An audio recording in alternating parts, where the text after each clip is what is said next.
I picked up one of the worst games of 2023 and some interesting imports from Japan, all on the next Bargain Game Hunter.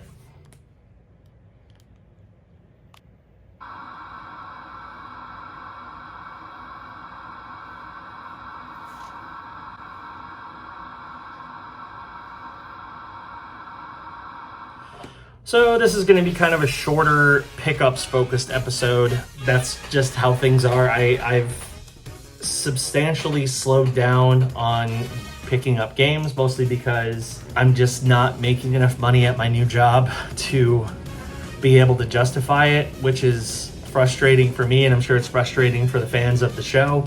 But real life's got to come first. So I'm trying to pick up stuff whenever I could find like really good deals on it, which is why I have an episode today. But it's been rough going. So I appreciate everyone who stuck with the channel as long as you have. Hope you're enjoying all the other content that we're releasing instead of just Bargain Game Hunters. But yeah, it's been an interesting adventure. So I have a few pickups that are coming. They're not going to be arriving probably for another couple weeks. Of course, not for you, but for me. But I wanted to show off what I've gotten so far. And I picked up 3 games. 2 are from Woot, which if you don't know what Woot is, I think I explained it before in a previous episode, but Woot is basically like a kind of a Big Lots for Amazon. It's a separate website where they take stuff that just isn't selling on Amazon and they deeply clearance it and then just try to clear it all out of there. So I picked up a couple games from there, one of which I was pretty excited to pick up. And then another game I just got on sale at Amazon. We're going to start off with, I'm probably going to butcher this, Tichaya on the PS4. So if you don't remember what this game is, it was this like really pretty looking like Moana-ish Hawaiian-inspired game where you're this little girl who turns into different creatures and like can explore the islands, and it sounds really interesting. It looked cool.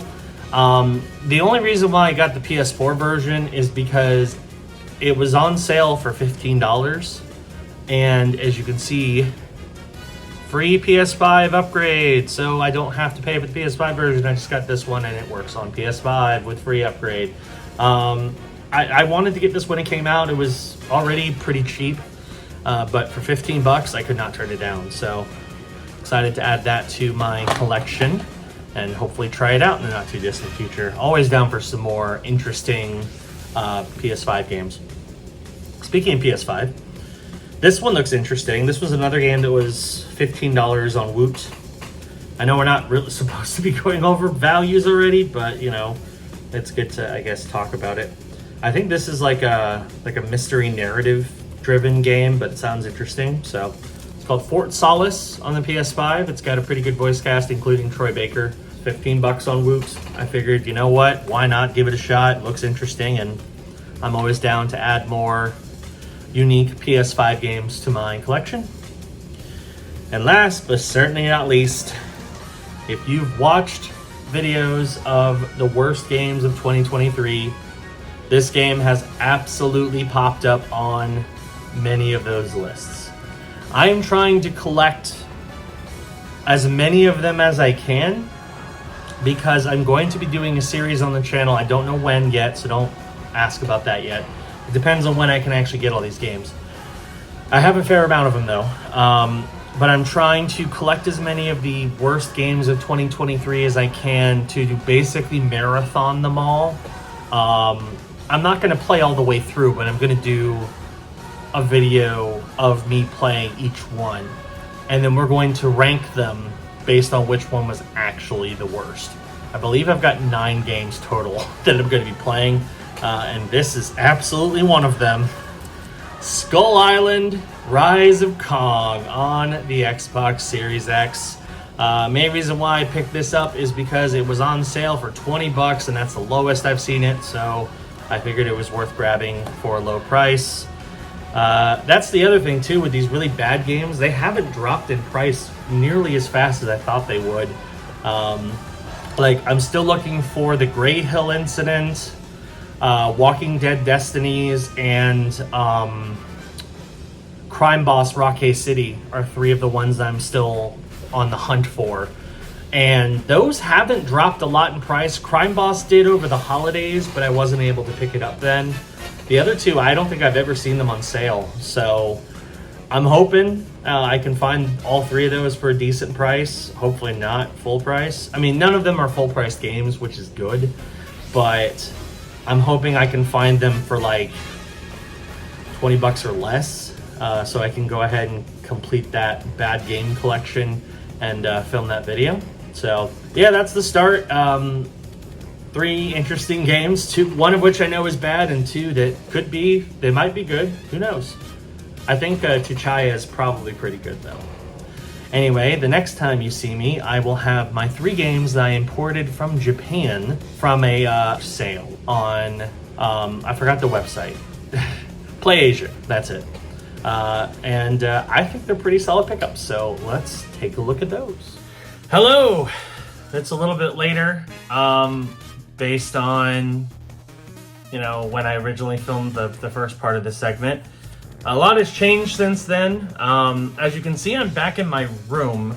That's mostly because my personal laptop was set out on my office area at my old job, and I'm about to start a new job where I have different equipment. So because of that, I'm back in here for my personal stuff, which is fine with me. I was going to kind of separate work from pleasure.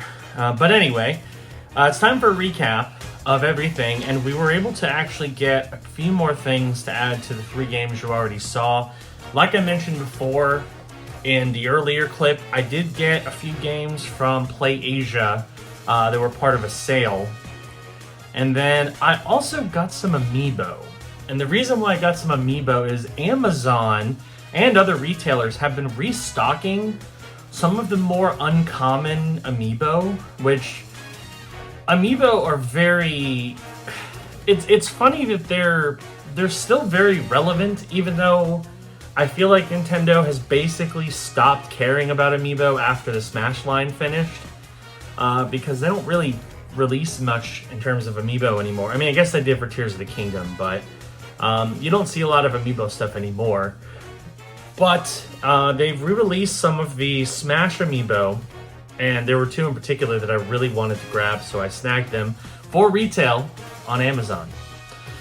So the first one is Joker.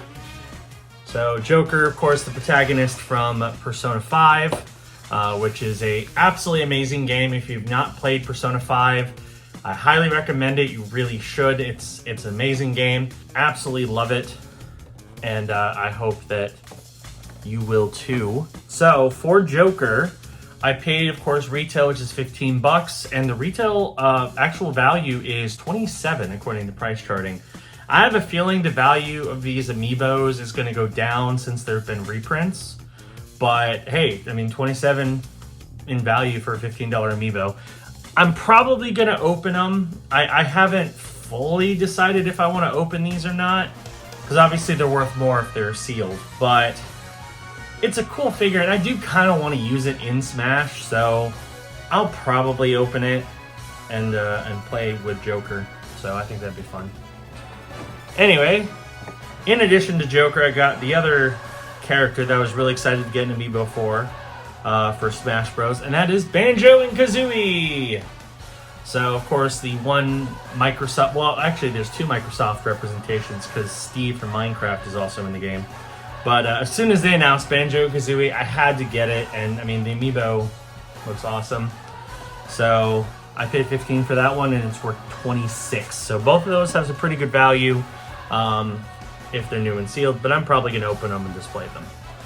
So, let's get to the PlayAsia stuff. So, the reason why I often order from PlayAsia, I mean, I don't order from them that often, but when I do order from them, the reason why is because they oftentimes get games that don't get physical releases in the US, but they do overseas.